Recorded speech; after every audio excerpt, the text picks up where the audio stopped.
Jess, well done on this world record. You walked past us a few times, obviously, but in the last couple of laps, you were definitely on a mission there.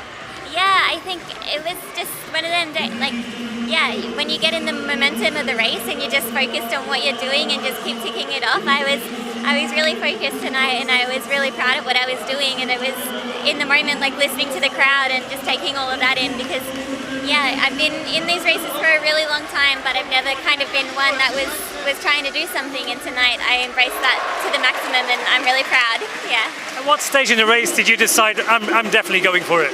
Yeah, I think right on the 1500 meter mark, I had felt really good until that point, and I knew Heather would be like spot on to the 1500, and I just kind of was like, I didn't really have a point in the last 500 where I was going to go from. I just was going to trust myself, and I found myself swinging wide down the straight and going past Heather, and I thought, okay, like I've committed now, and I ran with a little more control than I did in Oslo about 6 weeks ago.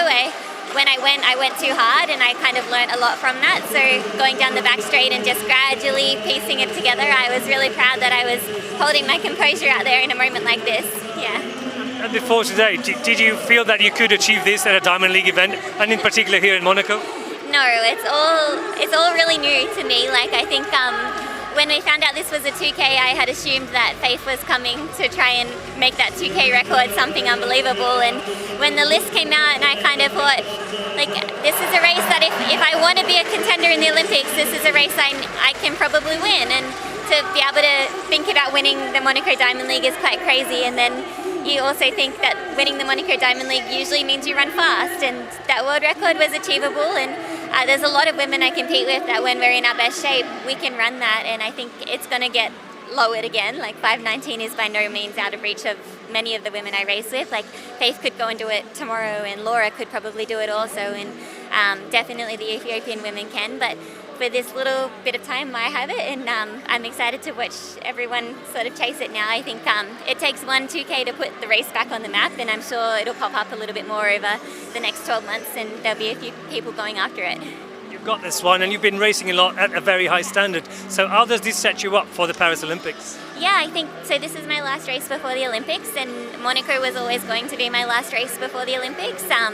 We're 3.5 weeks out, so I like to race now and then go back into my final little sharpening block. So I'm going into the Olympics with some new confidence, and I've got 3.5 weeks to kind of get used to this new level I've gone to, and to embrace that, and like do the mental work to be like, okay, I'm here now. Like I've imagined being here for so long, but I now need to embrace being here, and yeah, normalize it a little bit, because it's quite strange, and it's really cool to have made that step.